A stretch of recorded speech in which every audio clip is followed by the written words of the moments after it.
We've all heard it. It became hot. Lee became very wealthy.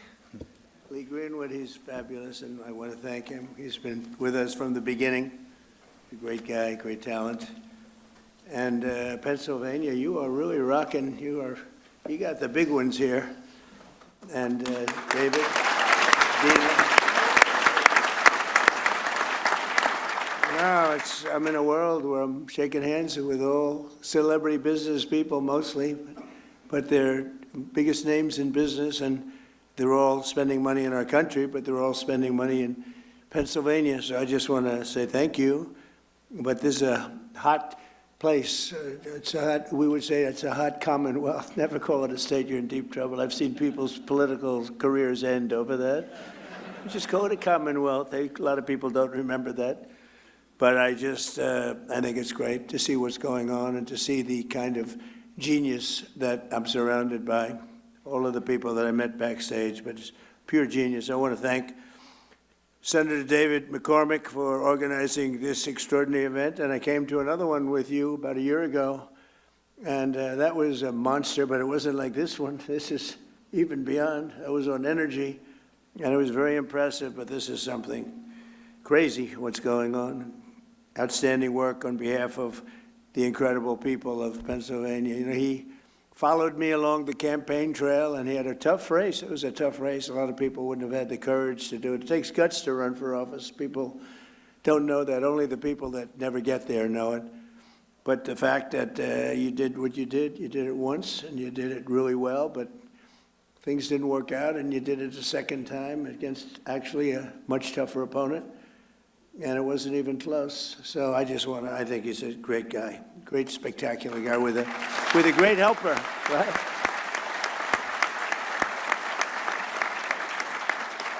But we're here today to celebrate a colossal victory for this Commonwealth and for the entire nation. This afternoon, we're announcing nearly $10 billion of new investments in our defense industrial base right here in the great Commonwealth of Pennsylvania, and these investments will create more than 4,000 jobs. Pennsylvania workers will build the ships, submarines, trucks, weapons, and industries that will ensure America remains the strongest and most powerful nation in the history of the world. We're doing better now than we've ever done. We have $19.2 trillion. We used to go million, then we went billion, now we're into the trillions, but there's never been anything like it. The country is as hot as it's ever been, and we're doing really well with Iran. The Islamic Republic of Iran is not happy right now. Should have been done 47 years ago. Should have been done at least during the 47-year period. And it wasn't. Other presidents didn't do what was right. They should have done it a long time ago. It would have been much easier. And they want to settle so badly. They don't like what we're doing. And they do want to settle. We'll find out whether or not we settle with them or we just finish it off. But I want to thank Secretary of War Pete Hegseth. He's been amazing. Pete, thank you very much. Great job. He's been really amazing. You know, he used to do interviews. All he wanted to talk about is war. Sir, would you give a pardon to 19 soldiers? Why? Well, they killed a lot of people. They were trained to kill, and that's what they did. And I pardoned a lot of people, but they've all been well behaved, right? Okay, good. Otherwise, it'll be a big story. Trump shouldn't have let him go, but I'm blaming you, Pete, okay? But he was very successful, actually, on television. I think he probably hated it because he can't love anything more than what he's doing right now, and he's doing it incredibly well. So great job, Pete. Appreciate it. Small Business Administrator Kelly Loeffler. Kelly, wherever you may be. Thank you very much. She's great. Secretary of the Army, Dan Driscoll, who's really out there with that beautiful smile. With that beautiful smile, but he's actually a killer. Look at that beautiful, nice face. Everything's so happy. He's a killer. Would you believe it? Those are the best kinds, actually. Commanding General of the Army, Trevor Bredenkamp. Trevor, thank you very much. And a couple of warriors in a different way, but they are great. Scott Perry and John Joyce, congressmen, and they are fantastic, and they've been my friends for a long time. Where are you? You've been my friends for a long time. They're tough cookies, and they want what's right for the country. Thanks as well to your amazing state treasurer, Stacey Garrity, who is running for governor, and I'm telling you, this guy Shapiro is totally overrated. I watched him the other night doing a speech, and he does not have what it takes. Maybe he'll win, and he's expected to win, but I hear things about Stacey, and I'm hearing some poll numbers that are very good, but Shapiro is, he doesn't have what it takes. Now, people think that's a horrible statement to make, but that's the way politics is. That's the way it is. I tell the truth. Attorney General David Sunday. David, thank you very much. Great job, I hear. And probably the most important person in the room is Senator McCormick's wife, Dina. I mean, I know Dina. Dina worked for me for 4 years. She worked for me. I know her almost as well as David, hopefully not quite as well. But Dina has been, she's been amazing, and she's gotten a very nice position as the president of Meta, working with a very good guy. So a lot of good people, but one in particular, so good luck, and doing a fantastic job, thank you. She was great. She worked in the administration, first term, and she was fantastic. We also have a big name, a very big name, a very brilliant name, somebody who's done, I guess, in the history, I'll make enemies when I say this, but I shouldn't because I think it's true. Jamie Dimon is maybe the greatest banker in this country in many, many decades. So, CEO of J.P. Morgan Chase. Thank you, Jamie. The president of General Dynamics, Danny Deep, and you know, they make the greatest submarine in the world. They just have to make them faster. Danny, will you please make them faster? That's true with all of the munitions people, actually. Faster, we need a little more speed. We have the best quality in the world, but we need a little more speed. The president of Hanwha Defense USA, Michael Coulter. Thank you, Michael, out there. The president and total boss of Boeing, that's Kelly Ortberg, who's a terrific guy. I think he just gave me the award for being the salesman he started of the year. I said, that's not the year. Then he said, what about the decade? Nope, much more than that. So it's the salesman in the history of Boeing. I have sold more Boeing planes, over 1,000, and nobody comes close. You know what I got for that? Nothing. I get nothing. Now, if I was in the private sector, I'd say I want a piece of the company for that, right?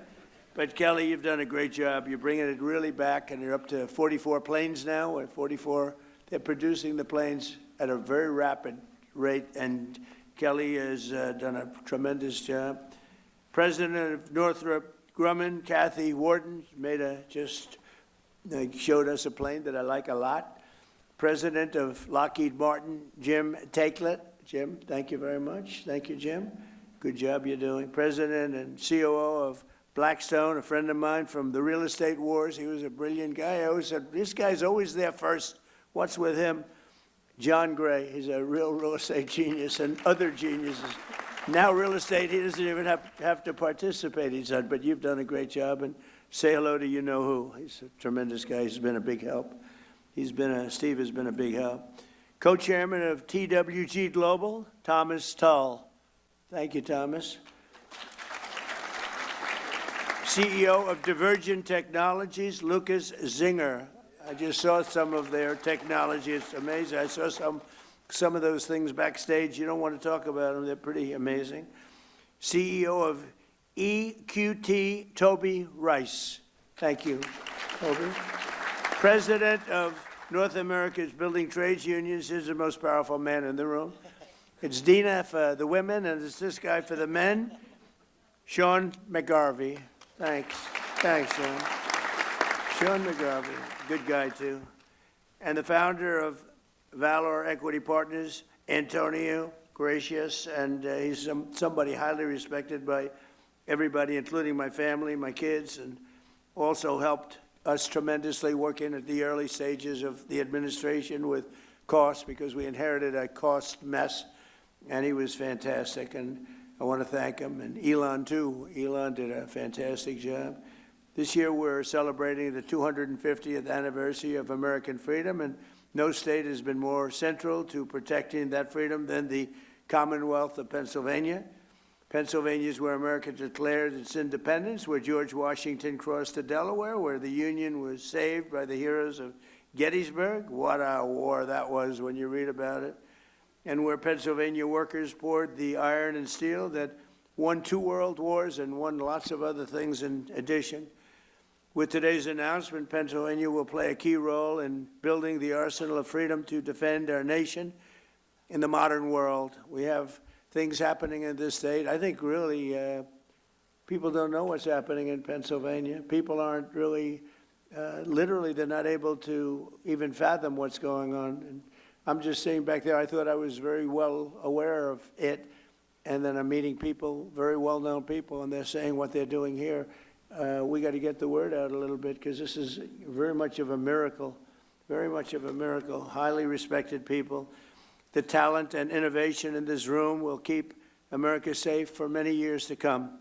They are very advanced, the most advanced equipment anywhere in the world. Under the Trump administration, we've invested a record $1 trillion in the United States military, and next year, I'm proud to say, and Pete, we have to get moving on this, $1.5 trillion we're going up to, and we need it. It's all made in the USA, so it's not, as shown, it's not fully a cost. You know, it's cost. We got to take something, but it's called jobs, and when you think of it that way. But 1.5, I built the military in my first term, and I used it in my second term, and as you know, Venezuela was actually 48 minutes, but let's call it 1 day. And we've paid for the cost of that war 50 times over, more than 50 times over already. And they've been great, the people from Venezuela. The leadership has been fantastic, and we're working with them. And the big oil companies are moving in. They've made more money for themselves in the last few months than they made in the history of the country. And it's just it's being properly run. They have oil. They have so much oil. You find the oil there, Pete, you just look down on the ground and you say, oh, that's oil. Just drill it. There's very few places that have anything like that. But we have a great relationship with the leadership. We've worked with them very closely, and we're bringing all the big American companies in, and it's been very much of a miracle. Millions and millions of barrels a day. The spirit of our armed forces is the highest it's ever been, with every branch setting records for recruitment. And I will tell you, during the campaign, when I was running against Kamala, she had no clue, but Joe had no clue either. That's why they got him out of there. I had to run against 2 people. Everyone else runs against 1 person. You do well. Joe wasn't doing too well. He was down like 28 points.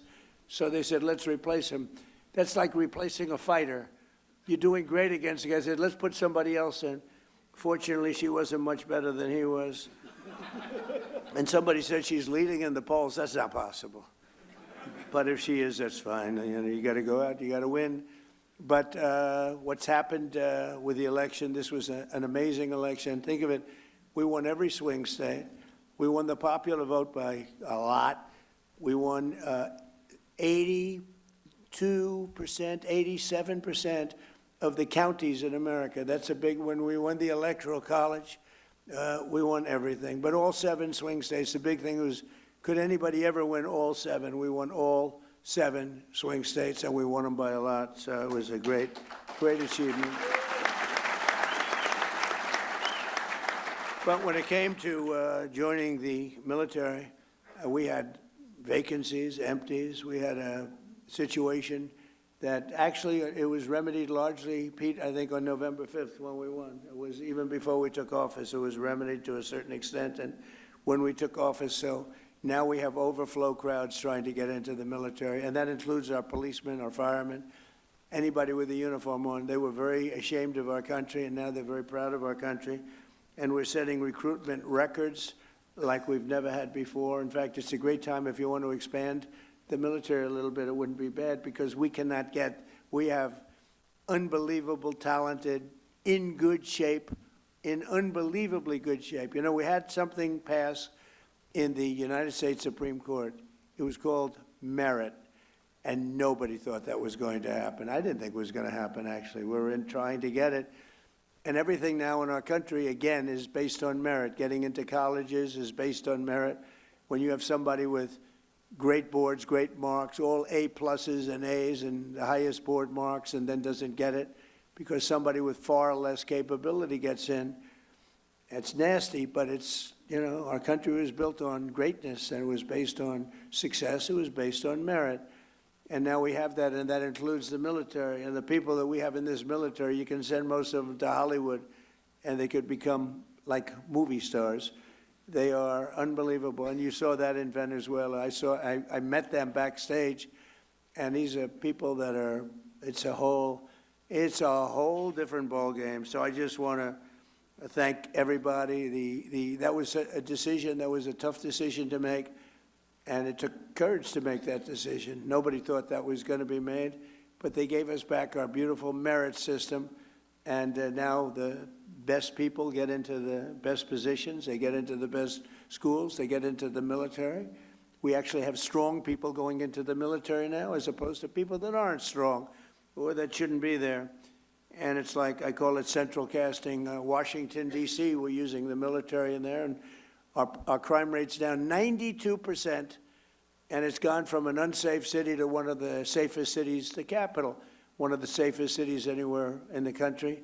Restaurants are booming. The restaurants were all closing. People were afraid to go to a restaurant. We took out over 5,000 criminals. We got them out of here. We got them, sent them back to their country. Many of them came through the Biden open borders, which was insanity. We got them out of this country, and we did a real job in Washington, D.C., and I will say Memphis is a similar kind of a thing, a little bit. We started it a little bit later, but they're down in crime 78%, and New Orleans, Louisiana, the governor called me up, Jeff Landry, great guy. He called me, he said, we have a problem. We have the Mardi Gras coming up, and this place is loaded up with crime. And we sent in the National Guard and others, and it was the safest, that is on record, the safest Mardi Gras on record. They've never had anything like it. He called me two days later, he said, I've never seen anything like it. It's a terrible expression. He said nobody was killed. Well, that doesn't sound so good to say, frankly, in one way, but in another way, many people would be killed during Mardi Gras consistently, and now it was the safest they've had, he said, in 67 years, so it's pretty good. But we're going out for the $1.5 trillion this year, and I think we're going to be able to get it. And we're going to get it because we have so much money coming in. The tariffs have made this country so rich, and they've made this country so competitive. In order to not pay tariffs, people are coming out and they're leaving Mexico, and they're leaving. In fact, it was just announced that Toyota is leaving Mexico. Toyota is going to build one of the largest plants in the world, car plants in the world, in Texas. But many, many companies, they left us and they went to Mexico, Canada, Japan, Germany. They went all over the place, South Korea. They're all pouring back. The car plants, the AI plants, are all coming back. If they don't, they have to pay taxes. The chips, we had this ridiculous CHIPS Act where you give billions of dollars to a company and they didn't even know what the hell to do with it. You give them billions of dollars, they say they're going to build. Nobody knew what to do with it. And of course, the standards were so high. If you weren't transgender, as an example, you didn't qualify. So they'd get the money, they'd look all over for transgender people to run the company, large portions. They couldn't find them. They weren't into the chip-making business, I guess, right? They had other things on their mind. But this was the Biden fools, those idiots that almost destroyed our country. But we're also reasserting the fundamental truth: to be a strong nation, you must be a manufacturing nation, manufacturing jobs. When you see these plants start to open, so we're building now at a record that we've never even, I don't think any country's ever approached this record. Again, we have $19.2 trillion being invested, and there's never been anything like it. You go back years and years, and it's China had the record with $3 trillion, and we're at $19.2 trillion. There's never been anything like it. These are going to be starting to open in 6 or 7 months. I mean, it's unfair because, you know, whoever the next president is going to be sitting up here someday and say, what a great job I did. What a great job. I did the greatest job, Jamie. He's going to be talking about what a brilliant president he is. And I'll be home and I'll be saying, that son of a gun. Because we did the job. We did the job. And we're clearing every obstacle to building the defense industrial base. And so many people, I was shaking hands backstage, they just came up and they said, we couldn't even function 2 years ago in this country. We couldn't get anything built. We couldn't get approvals. We couldn't do anything. And now we cannot imagine the change. They said 5 or 6 of the people building defense-oriented things, they said, we have no idea how this has happened to this extent. He said, we look forward to going to work. We get our approvals fast. We came up with a concept like on AI and other things that are big. Rather than going to our old, very old and fragile grid, we maintain it, but it's old and not up to date. It was let go by a lot of people that were in my position. They shouldn't have done that. But I came up with the idea to let them build their own power plant. So they're building their own power plant. So, people would complain about the grid, but actually they're giving their excess electricity back into the grid. It's a phenomenal thing. But they're coming up with power. They're doing their own. They're really becoming a utility.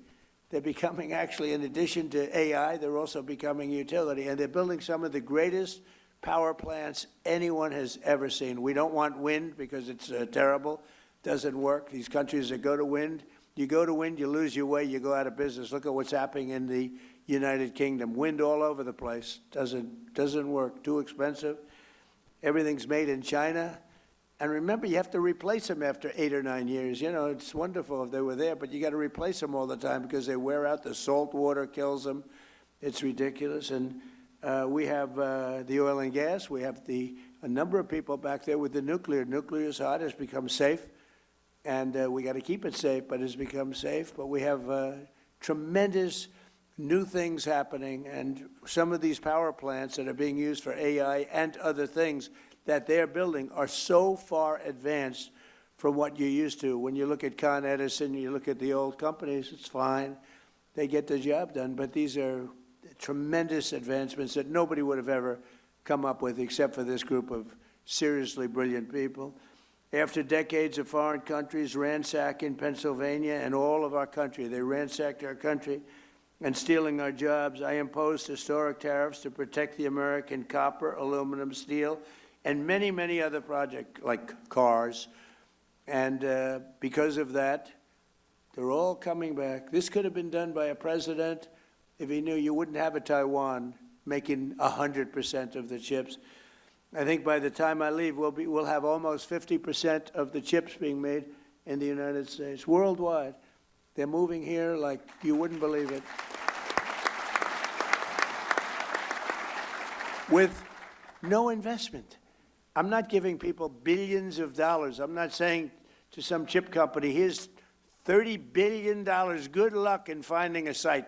That's what this stupid CHIPS Act was. Hundreds of billions of dollars just wasted. Half of the people never even used the money. I didn't give them 10 cents. I said, you're going to pay nothing for a year. After that, you're going to pay 10%. After that, you're going to pay 25%. Gives you 2.5 years to build your factory. If you don't build it by that time, you pay 200%, meaning you're sending chips in. You have a 200% tariff. They're building like crazy. And the biggest chip company in the world is building, and they just announced that they're expanding by another $200 billion. They're spending most of their money in Arizona, a great place to invest, but they're spending an extra $200 billion. It's the biggest chip company in the world. But we passed the largest tax cuts in American history. We delivered 100% expensing. That's a big one. I think, we had the greatest economy in the history of our country in my first term. We then got hit with COVID, but even including COVID, we did a great job in COVID. We never got credit for it, but every country was ripped apart by that disaster. We know where it came from. It came from Wuhan, and I said that. But we were all ripped apart. And China got hit very, very hard. It was delayed. They got hit very hard at the end. But it was a terrible thing. But we had the greatest economy in history. And before COVID, nobody had ever seen anything like it. But if you just took those 3 years and look at what we're doing now, we're going to blow them away. I mean, unless some horrible event happens, which is always possible. We always have to at least think about the horrible events. Who would have thought that COVID could have happened? A thing like that could have happened. But we delivered 100% expensing, and that expensing, I think, where you write it off in 1 year. I have friends that bought things that, frankly, they didn't need. I have a friend that never flew in a private plane in his life, and he ended up going out buying a very expensive private plane because of expensing. 1 year, And a lot of you're building your plants more importantly than an example like that. You're building your plant and equipment. Jamie can expand his bank right off everything in the first year. And you're doing a nice job. Your building is beautiful, by the way. It's great. You can write that sucker off in 1 year. Can you believe it? How that stands up there, that steel. I want to know that steel contractor. He did a good job. A great job, actually. But we delivered 100%, and I felt it was very important to do so. And it goes for a 10-year period. So it doesn't just, I actually want to make it for 1 year because I figured everybody's going to come. 10 years is too long, but we had a couple of senators that really wanted, including a man named Lindsey Graham, who we love. And Lindsey, we pay you respect because he was some special guy. Lindsey, David, was a big proponent of 10 years instead of 1. In other words, you could use this for 10 years instead of 1. I said, but Lindsey, 10 years is too long. It lets him, it gives him too much time. He said, oh, no, we have to do this. I said, no, go ahead, Lindsey. What the hell do you know about business, Lindsey, right? But he was great. We're going to miss him, right, David? We're going to miss that guy. What a way he was, yeah.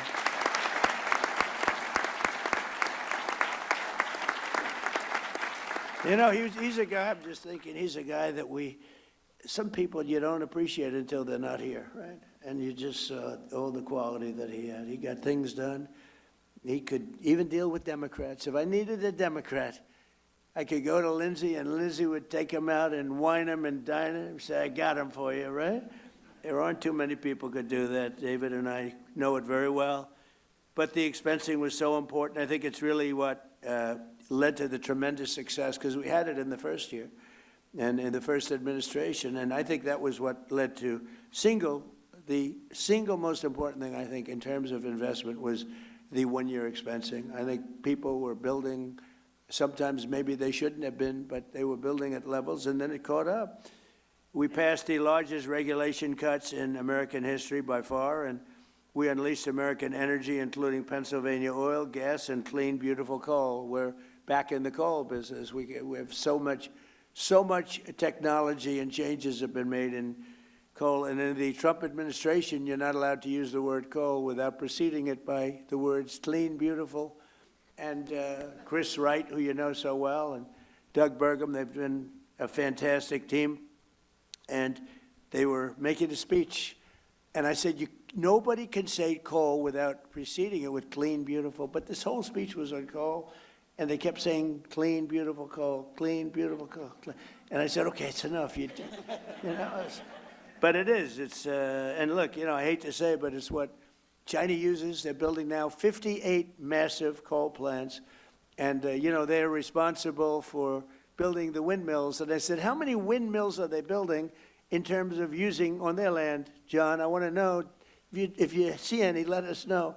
They got coal plants all over the place, but they build the windmills.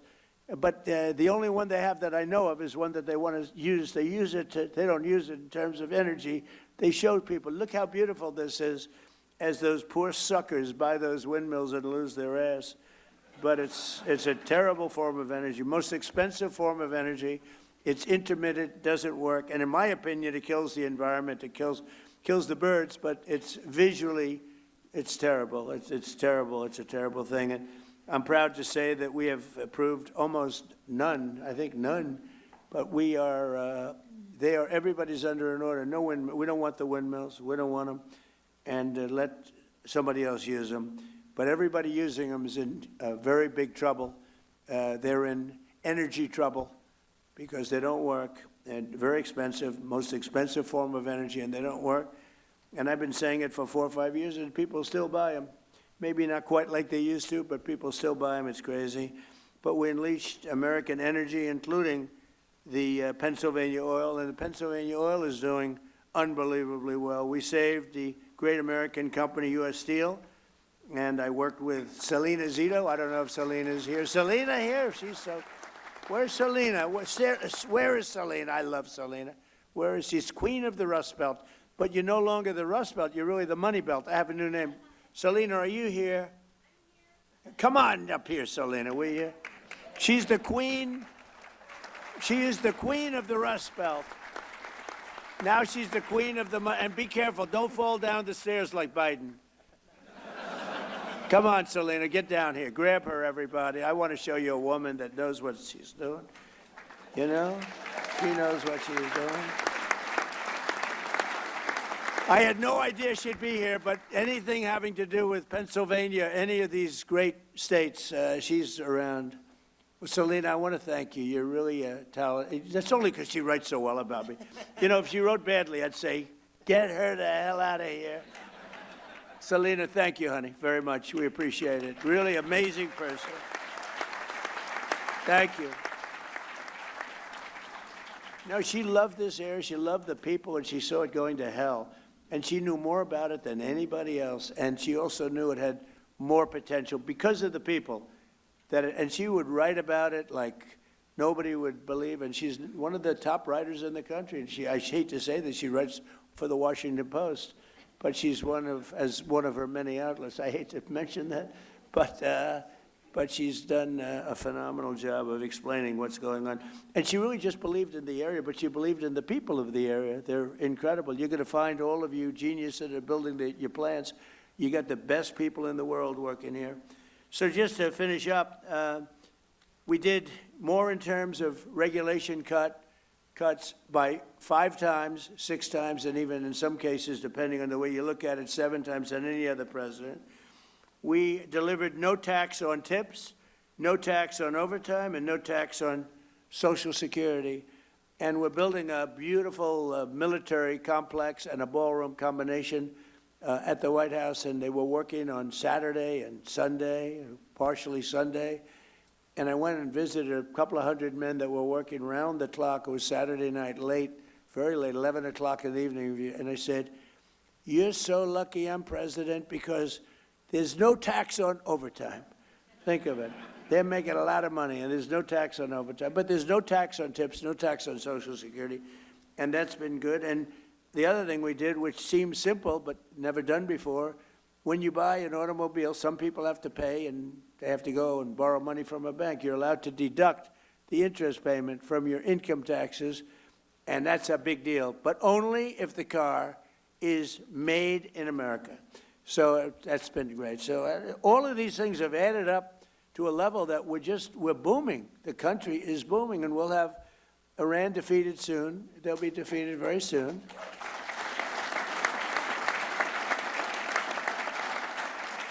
And then I guess it'll be even better. But, you know, even during this, it's been amazing. I mean, to think, so I call it a military operation, but I call it whatever you want. It's incredible. It's like it hasn't made a dent. A lot of people thought oil would go up to $350 a barrel, and today it's at $79. A couple of days ago, it was at $68. It went up a little bit because I had to take tough action because they did not obey what they're supposed to obey. I mean, they just didn't do it. So we took a little action, but it'll all, when that settles down, I think you're going to have $55 oil, which is all great for what you're doing, maybe less than that. But this year alone, we've added 18,000 new manufacturing jobs, and that number could go up by 10 and 15 times as these factories begin to open, including, remember Obama used to say, you'll never have another manufacturing job in the United States. Can you imagine? And these are the best jobs. These are the highest paying jobs. They're the best jobs. He used to say it all the time. People would say, oh, that's so bad you talk about him that way, but he did a bad job. And he was very bad on Iran because he basically gave them the money. He made what a horrible deal. He went away from Israel and he went to Iran. And that's part of the reason that we're stuck with this whole situation. But including more than 3,000 new manufacturing jobs right here in the Commonwealth, and the number will go up many times that over the next couple of years. And less than 2 years ago, we were a dead country. I say it all the time. King of Saudi Arabia told me, I was with him 2 years ago, he said, you know, it's amazing. Just a little while ago, you were a dead country, and now you're the hottest country anywhere in the world. Every leader, I just got back from NATO, every leader said the same thing, you're the hottest country anywhere in the world. And they treated me like that. They're not treating me, they're treating me because of the country. We're the hottest country anywhere in the world. And a year ago, 2 years ago, we were a dead country. It was an embarrassment. So now, with all of that being said, just yesterday it was announced that inflation saw the largest monthly decline in 6 years. Can you imagine that? 6 years. So we inherited the highest inflation in the history of our country, and it was really amazing. You know, we inherited it, and then I had my first news conference the day after I took office, and they said, affordability, affordability. They go, that's a fake word that they use. They caused the affordability problem. It's called high prices. They came up with this word. They're good at coming up with words, but we came up with a good word too. They're Democrats, dumb. You take the B out. Most people don't know that dumb has a B, okay? But the U replaces the E, and you have a Democrat, and I just don't understand because their policy is so dumb, what they've done to this country and what they will do to the country. If we don't win the midterms or win the election, everything that I'm talking about, you can just write it off because it'll revert back to open borders. It'll revert back to ridiculous high interest rates. And again, we should have the lowest interest rate of any country anywhere in the world because we make them all sing. But since I took office, defense investments in Pennsylvania are up by nearly 25% compared to crooked Joe Biden. And today we're adding $10 billion, and I think the number is going to end up being about $19 or $20 billion. And we'll be building 2 massive national security multi-mission vessels at the beautiful and historic Philadelphia shipyard. I met all the guys doing this, worth up to $1.5 billion, and it's a purchase of lots of vessels. We're going to have a lot of vessels being made there. We're also thinking about doing some purchases outside of companies that come here and build. They have to reteach us. You know, we used to make a ship a day, and now we're a laggard in that department. We do lots of great things, but we're a laggard there. And a lot of our shipyards were sold for real estate projects on the water. I bought one, actually. It was quite nicely located. But I didn't know I'd be president. If I knew I'd be president, I wouldn't have done it. I'd say I'd rather have a shipyard, right? But it worked out okay. You know, they had the best locations. A lot of those locations were sold. And we have to build our Navy, Pete, right? We got to get it going. So we're going to probably look at some of these companies that are coming in from South Korea and other places, and they're working with us on ships. And we're going to also buy some ships that are made outside of the area. And we're going to have we need a lot of ships for our Navy, a lot of ships, despite the fact we have the greatest Navy in the world, but our ships are getting older. And we really got out of that business. We built an aircraft carrier for $19 billion, which is crazy. The price is crazy. It started off I came in, one of the first things I went to see was the Ford aircraft carrier. It was way over budget. And it had things on it that you didn't need, like it had magnets to lift up the elevators with 10 and 12 planes on them. Think of it. It had all sorts of modern day things that were all, instead of using steam for the catapults, they used electric. Let's have an electric catapult. And so when I went to the ship, because I came into office and the ship was way over budget, built in Newport News, unfortunately, it was way over budget. It was going to cost $3 billion. It was up to like 18, 19. It was terrible. And I said, I want to meet the catapulter. And a man came over along with 4 of his assistants. And I said, what's better, electric catapult or steam? He's been there for 25 years. He said, steam is better, sir. We can fix it with a hammer and a blowtorch. When the electric goes bad, I have to send to MIT to get geniuses over here. I said, steam is better. Yes, sir, it's better. So why did they do electric? Because you can have the catapult go like this, but you can't put planes on it, sir. It takes you 39 seconds. By the time the 39 seconds is up, you have a full head of steam. And I love breathing that steam, sir. That's the cleanest air you've ever seen. But I said, so you're saying we spent billions of dollars extra to build electric catapults instead of using, and I said, what else do you hear? He said, the elevators are no good, sir. They're lifted up by magnets. So here's my deal. I said, when Caterpillar tractor, and I watch more tractors than any human being on earth, rip rock, right through rock.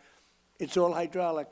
So I said, when Caterpillar goes into the business of using magnets to lift up their little blades, when they go in and when they go away from hydraulic, I'll tell you what, I'm going to do something. I'm going to start using magnets, but we don't want to use them. So we're not letting Pete, We're not letting any more ships be built with the ridiculous billions of dollars more they spent on electric catapults, and they're not good.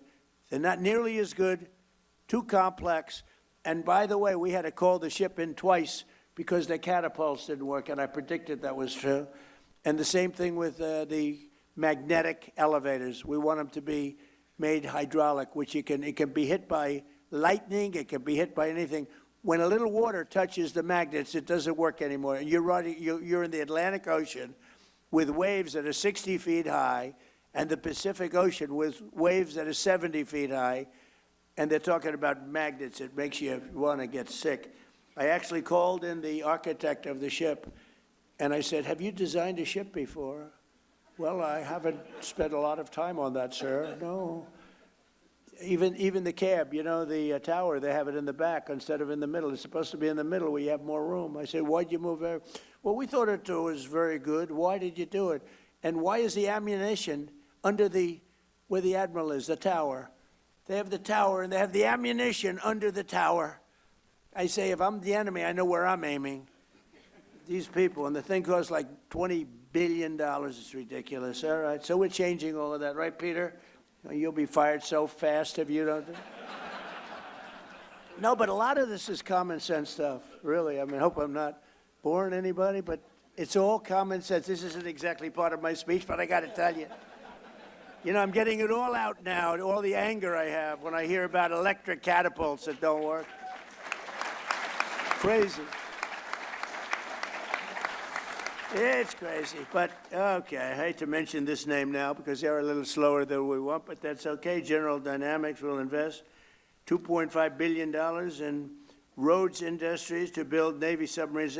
They make the greatest submarine in the world. We're 10 years advanced over probably Russia is number 2. We have to make them faster. That's the only thing. We need submarines, but they make a great product. In all the cases, we make. If you look at the Patriot missile, if you look at the Tomahawk, which is the offensive, if you look at all of the things, they're better. We have to make them faster. That's the only thing. And Dan, you got to get them going a little bit, right?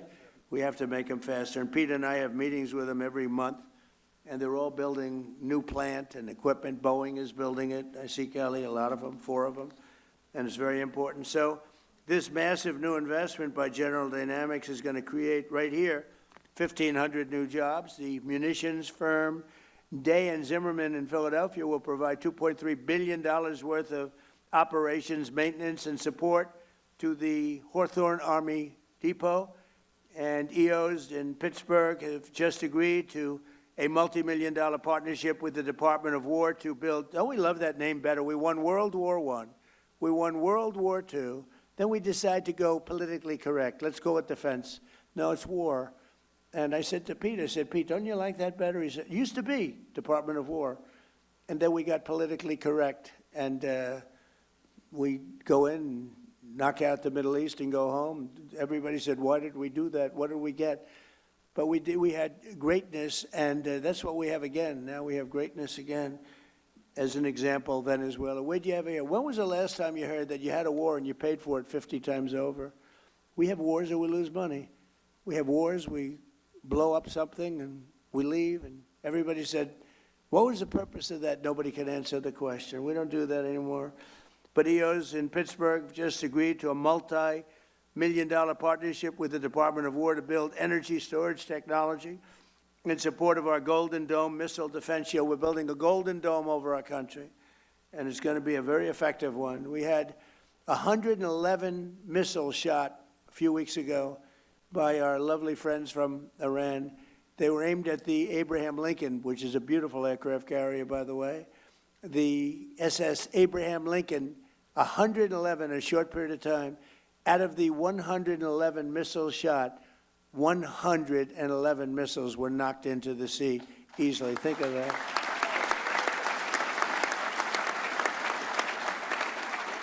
And I called the captain of the ship. He wasn't even sweating. All you got, Jamie Dimon would be sweating that. You wouldn't like that. We have a different kind of strength, Jamie, right? We don't have that.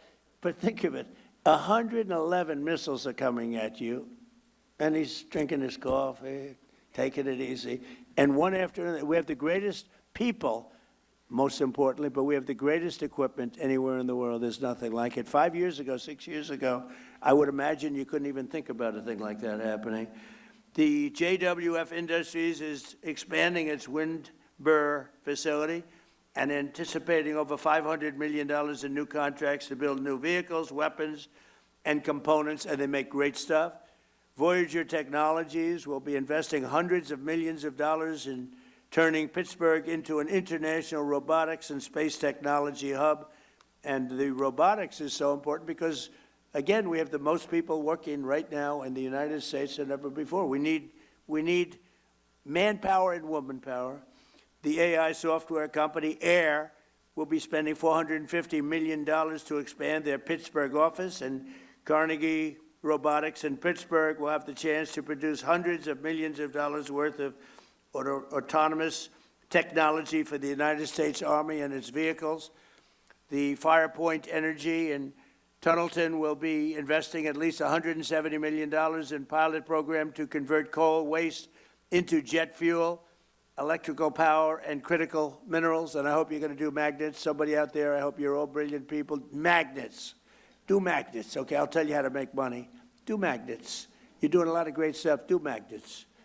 Because one thing we don't have, but we're getting close, but do magnets. So I hope John Gray is listening to me so he can give him a couple of bucks and go into the magnet business. I guarantee it's going to be a success. It's one thing we don't, for some reason, it's not complex, not hard. We have the material. For some reason, they just don't, they don't do it. We need magnets. So one of you companies out there, go out, I'll teach you how to make money. Just do it.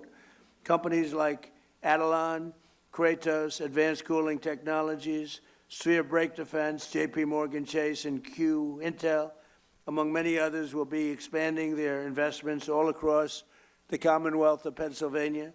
In addition, the defense subsidiary of the legendary Pennsylvania company, Mack Trucks. Oh, I met him the other day. Where's Mr. Mack Truck? Where the hell are you?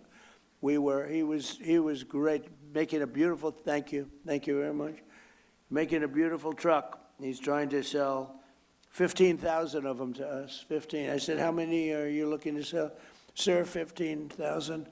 I thought he said 15 because it's a big, beautiful truck. I made a speech 2-3 weeks ago, and they had a sample of the truck right behind where I spoke.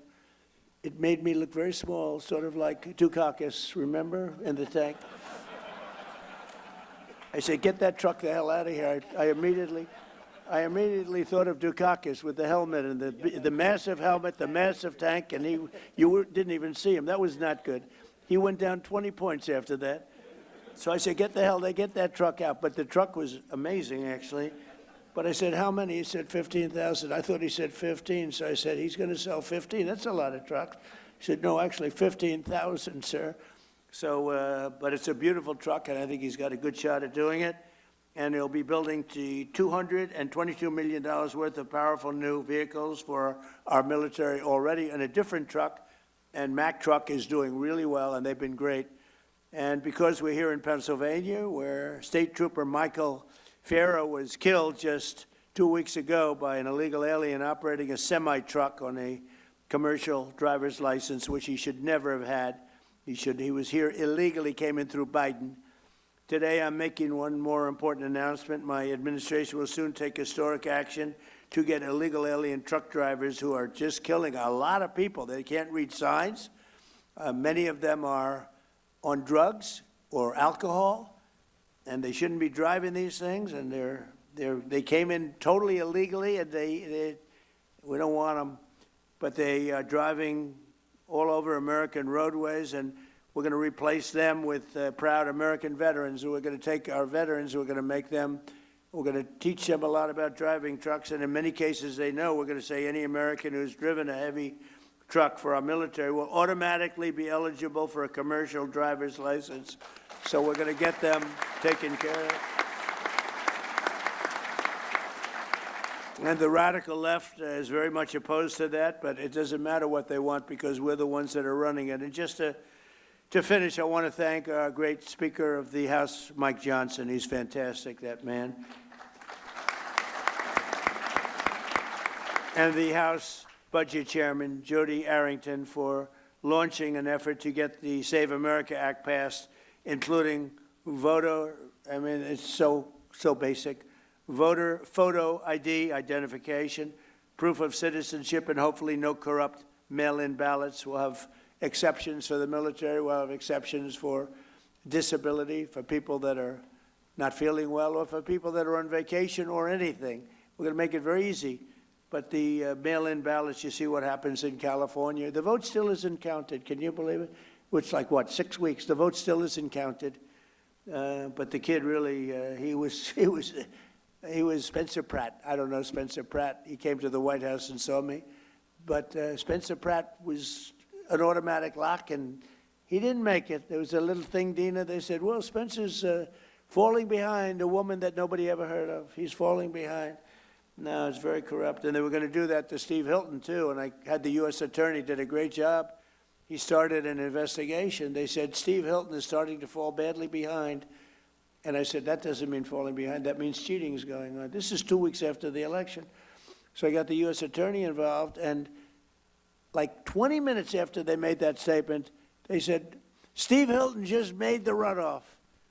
These are crooked people. These are crooked people. The whole thing is terrible. But along with our incredible farmers and funding for our troops, so we're getting a tremendous amount of funding for our farmers, and we take care of our troops. We got them a great pay raise. But I support those efforts, and we're cheering them on. And the actions that we've announced today will create thousands of new Pennsylvania jobs, and they'll make our entire nation stronger and more prosperous than ever before. We have the strongest nation that we've ever had. We have the most successful nation that we've ever had. We've never had a thing happen. So many people, the biggest people came, financial people said, well, sir, I've been in business for 35 years. One gentleman, he looked like a young man, but he said 35 years, so he blew it.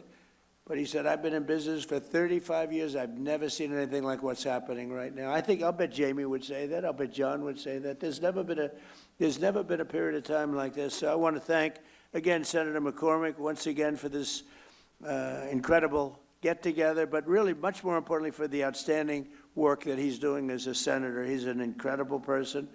And Pennsylvania has never had a greater warrior at the U.S. Senate than Dave McCormick, and it's an honor to be with you all, and we're going to do things that nobody would believe. If you go back 2 years when we were a failing nation, nobody would believe that we could be doing business and we could be even safety.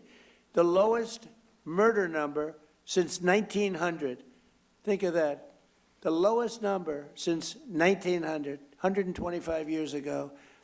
Nobody would believe we have the lowest crime numbers, despite the fact that millions and millions of people came into our country illegally, and many of them were, they're gone now, but many of them were from prisons, they were drug addicts, they were from mental institutions. We have the lowest crime numbers we've had in decades and the lowest murder number in 125 years. So it's really been amazing. And David, I'll give it to you. I'll turn it out, but it's just an honor. I'm with so many people that I respect so much. I don't know all of you. I know many of you through reputation, through reading, but you're an amazing group of people, and you really are making our country great. Thank you very much. Thank you, Mr. President.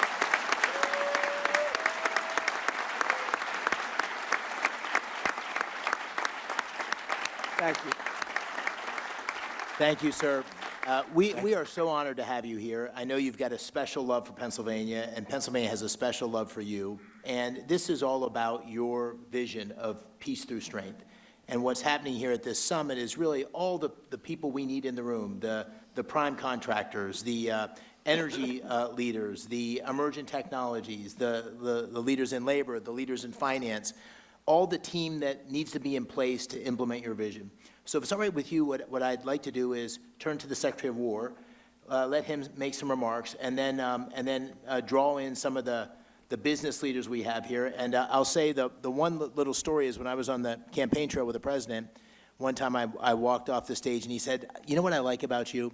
He said, you don't talk too much. He said, you don't go on and on. There was somebody else there, I won't say who it was. He goes, going on and on. He goes, keep it short. And so we'll all keep it short. Thank you, Mr. President.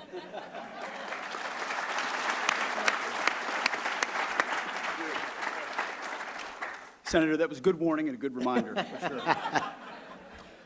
Mr. President, it is true to say that there has never been a moment like this or a stage like this where innovators, prime contractors, private equity, titans of industry, labor leaders, defense leaders have come together for this type of moment. There's never been a moment like this where the aperture has opened up inside the Department of Defense for defense and the second word, innovation. Your demand of me as a business leader and a builder is that we move at the speed of business and competition and speed and scale. And that's what these folks have funded and founded in their companies. But our bureaucracy was built to keep most of you out.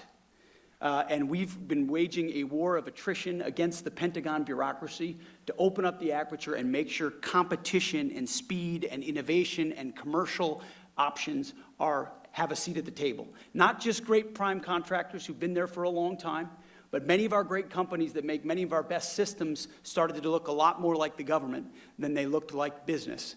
And so what the president does behind the Resolute desk with prime contractors, and you've been at those meetings, and I've been at those meetings, and it's a reminder to all of us that our nation needs the best weapons, not tomorrow, but today.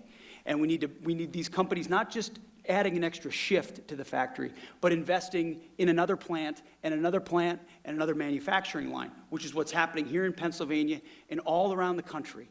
So when you talk about the arsenal of freedom, this is only something that a builder-in-chief could unleash, and you're doing it, sir, on American manufacturing and our industrial base across the country in energy.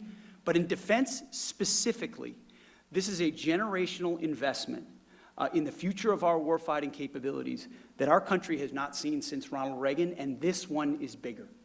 Because what Joe Biden and previous administrations did to our military, you talk about a dead country. Well, we had a dead department, a Department of Defense, that was doing things the old way, sending the same money in the wrong direction, red tape, and monopolizing certain platforms. And you said we won't do it anymore, and the American warfighter requires that we change how we do these things. And we're going to hold the big guys accountable, which is what you do behind the Resolute desk with executive orders and no stock buybacks and no more delays. And we demand that you build new plants. And then we're also going to make sure the new runners, the fast runners, the young guys, the companies, the tech companies, our best innovators have the ability to get into the Defense Department. You shouldn't have to sue your way in to the Department of War, which is what companies in the past have had to do in order to compete. I hope these companies can attest the fact that because of President Trump's leadership, we have an entirely different department.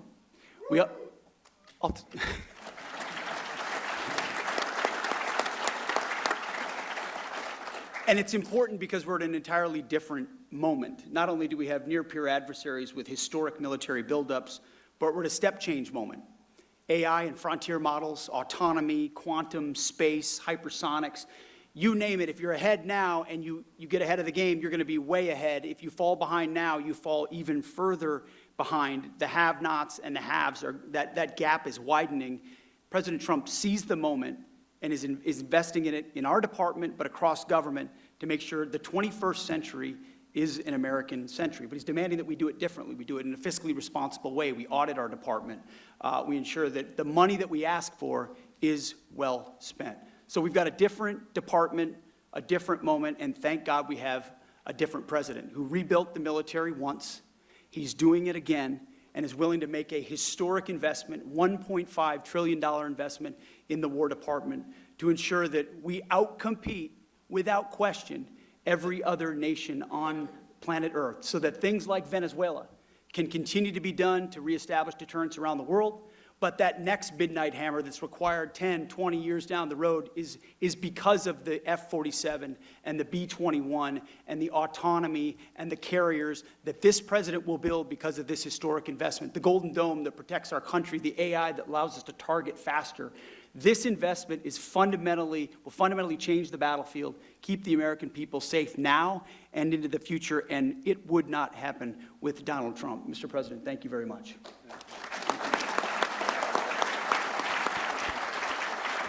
Thank you, Mr. Secretary. Thanks for everything you're doing.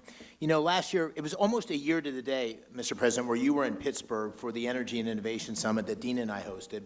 And one of the biggest announcements on that day was John Gray, from Blackstone, a $25 billion announcement. And so I thought we might start with a year later, here's where we are. And I think what you're hearing from the business leaders in this room, the people in Pennsylvania, is the amount of investment and the level of activity is on fire.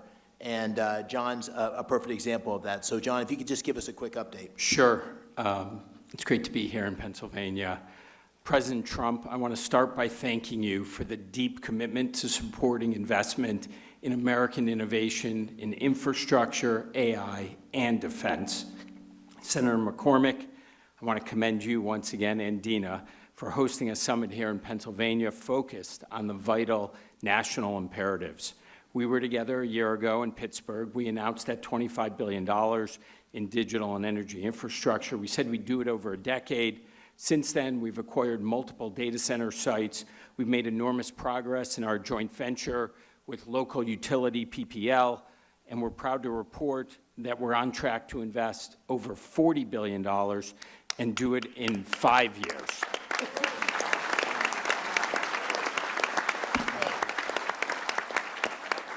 50% higher, 50% less time, not bad. These investments will create nearly 20,000 good-paying construction and permanent jobs, deliver meaningful benefits to communities, and help ensure that America stays at the forefront of the AI race. This would not have happened without the conference that you and the President hosted last year. We also got tremendous support from the governor in terms of infrastructure development. Everybody loves to complain that things are not working in the United States. Well, in Pennsylvania, they're working the way the founders intended 250 years ago. So congratulations to all of you. I would also just say last year, we talked about building critical infrastructure to power the innovation economy. Today, we're talking about applying that innovation to our most important priority, protecting our national security. At Blackstone, we're incredibly proud to be all in on both of these objectives. Technology is, as the Secretary noted, fundamentally reshaping the national defense. It's going to require enormous amounts of private capital, not only to invest in the new innovation, but also to scale up production in a capacity-constrained world. And Blackstone is ready to help in a very big way. We've already invested $20 billion in defense and aerospace in the last 5 years. We expect the scale and pace of that investment to increase meaningfully from here. We see national security as a compelling place to deploy capital on behalf of our investors that also supports a core American interest. So thank you, President Trump, Senator McCormick. It is an honor to be here today. Thank you, John. You know, sir, you noted this, but one of the strongest voices in corporate America, someone who has spoken out in very similar terms as you have about peace through strength and about the need for America's military and economy to be strong, is Jamie. And Jamie's really taken this on. He's written extensively about it and made this a priority for J.P. Morgan in terms of national defense and resilience. So, Jamie, I wanted to just call on you and ask you to describe why you think this is such a priority and how the things we're doing here and the President's agenda is supporting that. So thank you. Mr. President, Mr. Secretary, Senator, there's nothing more important for our country, and in fact, don't think it's an exaggeration to say for the whole free and democratic world, that America maintain the preeminent military supported directly by the preeminent economy of the world. It's none too soon. We got behind, but God knows this is now, you guys have ignited the American dream, and you've ignited security and resiliency. You've reignited that arsenal of democracy that we have in this country, and it's just critical. There's a microcosm in Philadelphia, obviously in Pennsylvania, Philadelphia. I was at the Philadelphia Navy Yard this morning. There's only a small piece of what we're doing, and a small piece of what a lot of other people here are doing. That Navy Yard actually built ships in the Revolutionary War, ships in World War I, ships in World War II. It was closed down at one point, but the local government and the federal government have reopened it up. You now have ships that are going to be built there by Hanwha, a Korean company, and Rhodes Industries. They're both adding 400 or 500 jobs. People should remember when they add those jobs, there are another 5,000 jobs to be added to support it. A lot of small vendors, contractors, et cetera. And we're also helping, very importantly, to ignite that American dream part, is to get the kids, whether older or younger, whatever their backgrounds, were trained. And there's a school there, partially by Hanwha and partially by the government, to train welders. These welders get paid while they're in an apprenticeship. They get health care while they're in an apprenticeship. When they graduate, I think after 16 weeks or something like that, they make $80,000 a year. That is the American dream. They go on and buy a house, get married, have a family, et cetera. And this is one small effort, and that's one microcosm. We need to do this around the nation, in fact, to help some of the other nations around the world, friends and allies, do the best they can to rebuild some of their militaries. So my hats are off. I applaud everyone in this room who's helped with this effort. There is nothing more important to leave this world safe for our children. Mr. President, thank you. Thank you. Thanks, Jamie. I know you know Jim Takelet well from Lockheed. A small fun fact, so when Lieutenant McCormick got on the plane to deploy for the Gulf War, Captain Takelet was the pilot of the plane out of Pope Air Force Base in North Carolina. And so we've known each other, I guess we got to know each other over the last decade or so. But Jim and all the major primes have big operations in Pennsylvania. And Jim, I think you have an announcement even today that I was unaware of until earlier today, which is great news. So please give us a quick update on what you're doing in PA. Definitely, Senator. Remember that thing he said to me about short? First of all, Mr. President, thank you for inspiring all of us to get together at an event like this. Secretary Hegseth, really appreciate your driving the acquisition transformation that is very much needed, as you just described. And Senator, this is an amazing gathering for organizing it, you and Dina. Really, we all owe you our thanks, so I appreciate doing that. So I was born and raised on the north side of Pittsburgh. My dad was a Boilermaker. And if I could have welded a straight bead and passed his test, Sean, I'd probably be in Boilermakers Local 154 in Pittsburgh right now. But it worked out that I'm here today with you. And people like my dad from Pennsylvania, the workers that we have in this state are why we have 5,000 employees here already. And what we're going to announce today is in our Archbald, Pennsylvania plant, where we make missile components for air defense missiles, sir. We're going to add another 700 jobs. We're going to double the size of the plant, invest $60 million, and add 160,000 square feet to that plant, doubling its size.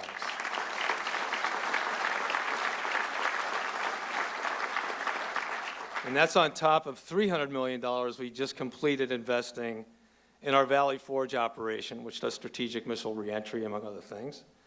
And you know, Mr. President, that we're going to invest upwards of $9 billion in the next 3 years at 20 different sites. Looking forward to showing you some of those plans when you have time.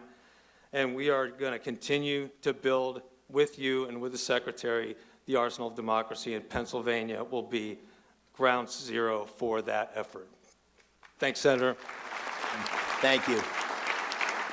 And just real quickly, I'll keep us going. Danny Deep from General Dynamics. Danny is the president, and I had a chance to tour that 155 facility in Scranton, and you've got assets across Pennsylvania, another huge employer. Just give us a quick update on what's going on in Pennsylvania and how you see the future expanding based on what's the president's policies that have been put in place. Thank you, Senator. Secretary, Mr. President, thank you for your leadership here at home and abroad. It is inspiring. So here in Pennsylvania, when you talk about manufacturing muscle, this is really where we have a lot of muscle. 1,100 suppliers, 8 facilities around the Great Commonwealth. Over the last number of years, we've expanded artillery production by 4x. And over the next several years, we'll see it continue to grow. You mentioned Rhodes Industries and that $2.5 billion award. Let me give you a little bit on Rhodes Industries because it's a great story. This is a multi-generation company with family ownership, and they keep their promises. And now they have 10 years to look forward and add resources. Their workforce will increase by 5x. And they're expanding, and we're doing that all over the state with all of these 1,100 suppliers. And thank you for your leadership to do that. And we're committed to deliver Virginia-class and Columbia, and that's what Rhodes is going to work on. And we don't make aircraft carriers.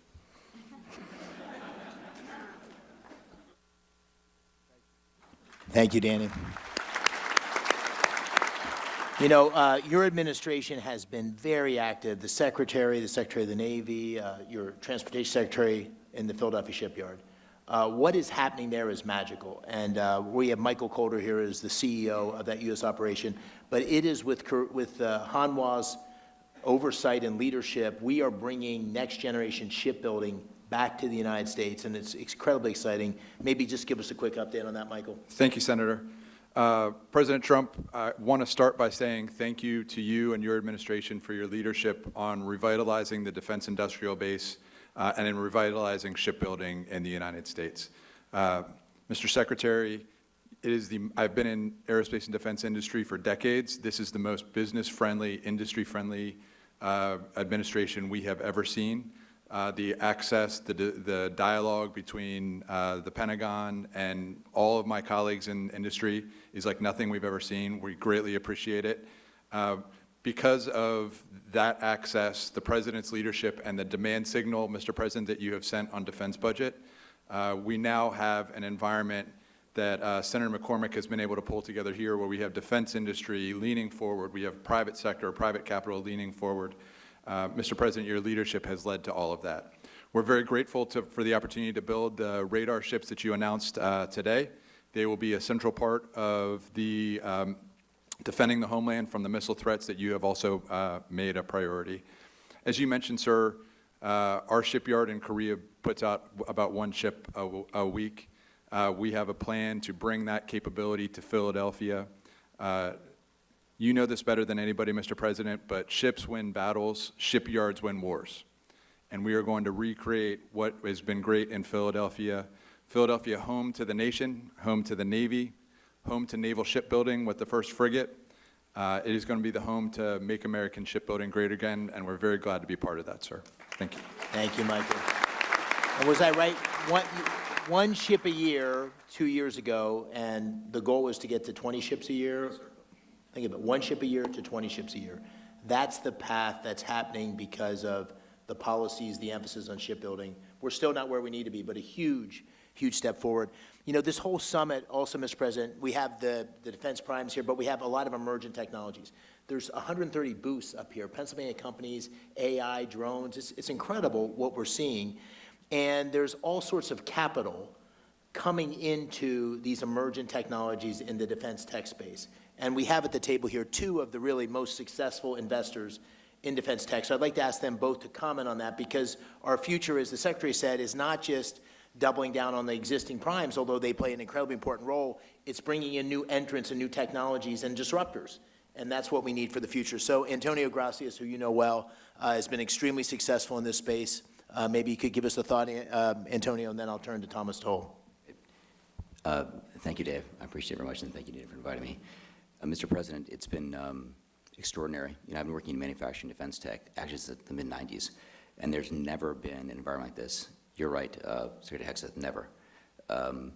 We have 5 companies here today, Anduril, Saronic, Hadrian, General Matter. We are literally seeing an environment and change at the DOW that is allowing these companies to accelerate and unleashing American entrepreneurship in the defense area. It's truly extraordinary, and I want to thank you. We needed it as a country for reindustrialization. We also need to defend ourselves. I think about my own children. If they're fighting a war, what they want to have, that's how we decide to invest in. And clearly, we want this technology. Thank you. We're very grateful. Thank you. Thank you, Antonio. Thomas? I live here in Pennsylvania, and the atmosphere that you've created, sir, under your leadership, Secretary Hegseth, Senator McCormick, we've invested billions of dollars in defense tech because we know that we need it. We know that we have to, we live in a dangerous world, and we have to defend that, and we have to be leaders. We've invested in companies like Gecko Robotics here in Pittsburgh, and without the change that you're causing, these things aren't possible. So I just want to say thank you very much, and it's going to make a massive difference for the next 20 years.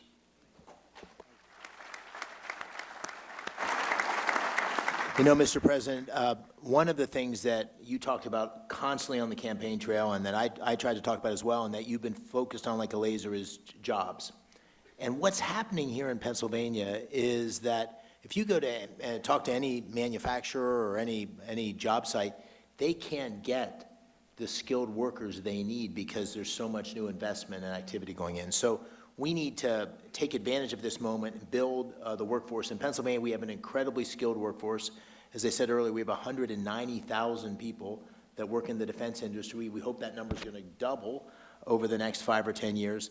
But one thing I think we can all agree on is the American dream is going to be pursued and captured by creating these great paying jobs for the next generation of folks. And you know, Sean McGarvey, who has become a friend, I called him during the campaign, and he didn't think you or I was going to win.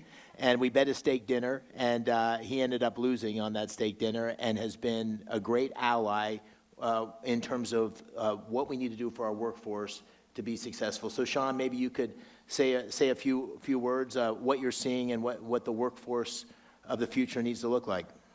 Well, thank you, Senator, Mr. Secretary, Mr. President, and the President knows, you know, my business better than I know my business. We've been in the workforce development business when it comes to construction skills for 100+ years. We have 1,600 training centers across the United States. We spend $3 billion of our own money every year. We don't need any money from anybody in the audience, anybody on the podium, the federal government. We got our own. We have 21,000 instructors. We have 300,000 plus people in our programs right now, registered apprenticeship, and we can ramp that up to 1 million. So we can meet the needs of this industry and the other industries, the tech industry, the power generation industry. But what we need is deals, and we need deals way further up the pipeline when other decisions are being made. Our members, you know, have historically been just great patriots in this country, whether it was World War I, World War II, entering the Seabees to build the airstrips and the bases across the world, the Manhattan Project, building Oak Ridge, Savannah River, you name it, and still working in those facilities today, all the way up to COVID, when we had to keep hospitals open, build temporary morgues. It was the members of the building trades that stepped up and did it. So we believe that highly skilled craft workers are a national security issue, and we are prepared to meet any needs necessary right here in Pennsylvania for Senator McCormick or for anybody across this country, and we appreciate the opportunity to do so for our country, Mr. President. Thank you. Thank you, Sean. Thanks for the great support for everything you've done on our workforce. Mr. President, I think I might ask the Secretary, Dan Driscoll, to make a few remarks and maybe close on that. I just want to say this has been an extraordinary event in the Army and the Army War College, which you're here, the 4th president in America's history to visit here since the Revolutionary War, the Carlisle Arsenal, the Army War College, and the Army's been extraordinary. So, Mr. Secretary, first of all, thank you to General Bradenkamp and everybody that made this possible. But maybe give you a word, and I'll close and then turn to the President. Mr. President, Secretary of War Hegseth, your leadership, what it's fundamentally done for the people in my life every day, the American soldier, is you have unleashed them to do what they joined the Army to do, to be ready to fight and win our nation's wars. And we had gotten in their way for the last 30 and 40 years. We had not let all of these entrepreneurs come get in the mud with them and help them change what they could use to fight. And it is because of you, Secretary, and you, Mr. President, that all of the regulatory nonsense has been knocked out of the way. And I think if you talk to any of the soldiers, sir, on your way to the helicopter, what they will tell you is the last 18 months have looked nothing like most of their careers. And that is because all of you on this stage and everyone out in the audience. So thank you so much for being here.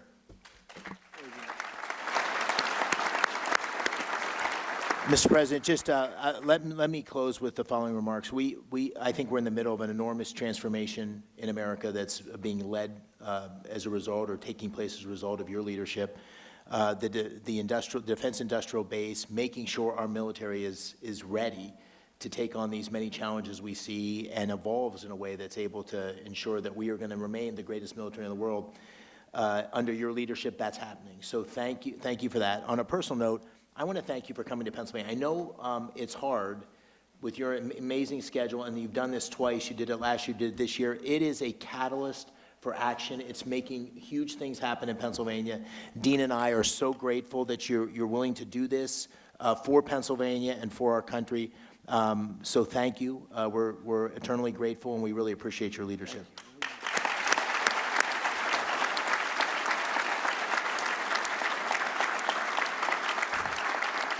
Sir, would you like the final word?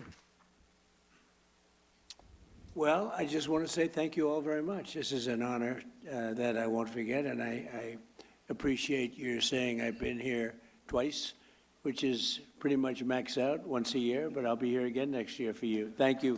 Thank you. All very much. Ladies and gentlemen, the 45th and 47th President of the United States, thank you.